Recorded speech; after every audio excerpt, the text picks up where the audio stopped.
Okay, welcome back to this channel. This is Football Africa. If it is your first time here, kindly do also like, subscribe to the channel, and also turn on post notifications. If you are here to subscribe to the channel, so kindly do that for us and support this cause. In this channel, we're going to talk about everything African football. This AFCON, are going to cover it extensively for you to get to know whatever is happening over there. I'm Augustine. Today, we continued the day 2 of the 2025 AFCON far away in Morocco.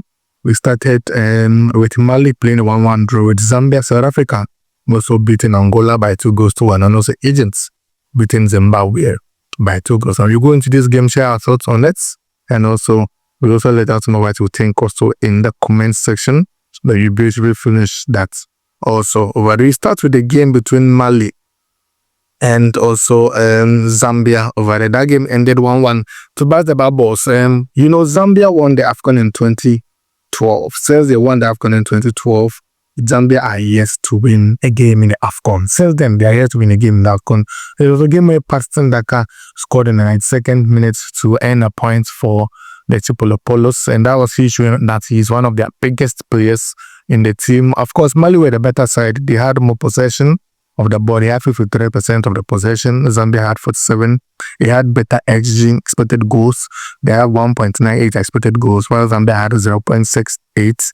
They had more shots. They had 15 shots. Zambia had 7 shots. More shots on target. They had 5. Zambia had 2. They created more big chances, which was 3 against 2 for Zambia.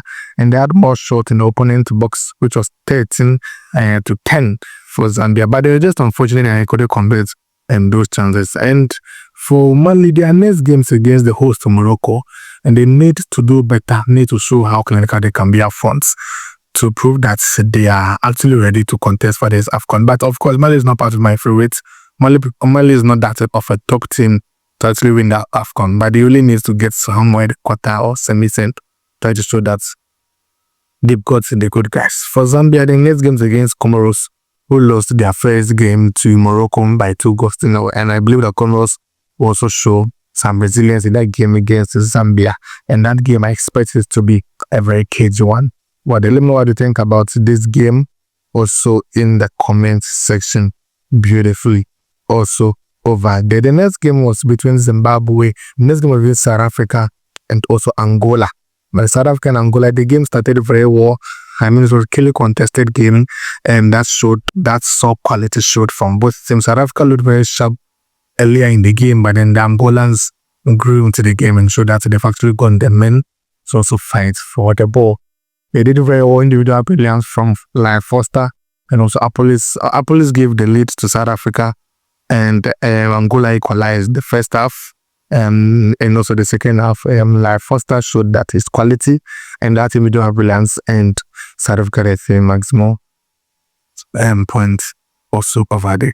For the game between Egypt and also Zimbabwe, it gave us two sides of a game. The first half was such that Zimbabwe showed that they played very well. Zimbabwe actually played very well in the whole game.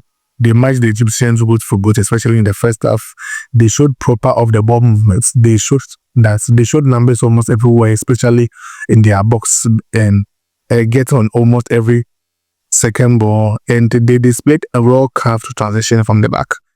They translated the ball from the back. Their build-ups were excellent. Their build-ups were beautiful to watch, and I should give that to the Zimbabwe national team. The second half was more of a dominance from Egypt. Egypt dominated in the first half in a way. The second half was more of that dominance, and they were just in search of the equalizer. In the 64th minute was when Omar Mamouche got the equalizer for them. Salah also saved the day for them to also get the win for them. There's a reason why I say that the game was a game of two halves. It was such that in the second half of the game, this was the start. Egypt played 76% of the ball. Zimbabwe played 24%. Egypt had 5 shots or 5 big chances. Zimbabwe had none. Just the second half, Egypt had 20 shots. Zimbabwe had 3. Goalkeeper saved. Egypt's goalkeeper saved 1. Zimbabwe's goalkeeper saved 5. Egypt had 4 corner kicks in the second half. Zimbabwe had none. Passes. Egypt had 316 passes put together.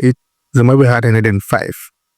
Egypt also had 10 free kicks. Zimbabwe had none. Shot on target. Egypt had 7 shots on target. Zimbabwe had 1. And also 5 shots inside the box, Zimbabwe had 2. 7 shots outside the box, Zimbabwe had 1. So this just showed that Egypt were just clinical up front and really wanted to get the goal at the end of the day. Egypt got the lead. Egypt got the winner at the end of the day, and Mohamed Salah once again showed that with that top class player that Egypt could actually depend on. It's good for them. Their next game will be against South Africa. We also come and talk about that game. I'm Augustin. I'll see you in the next one.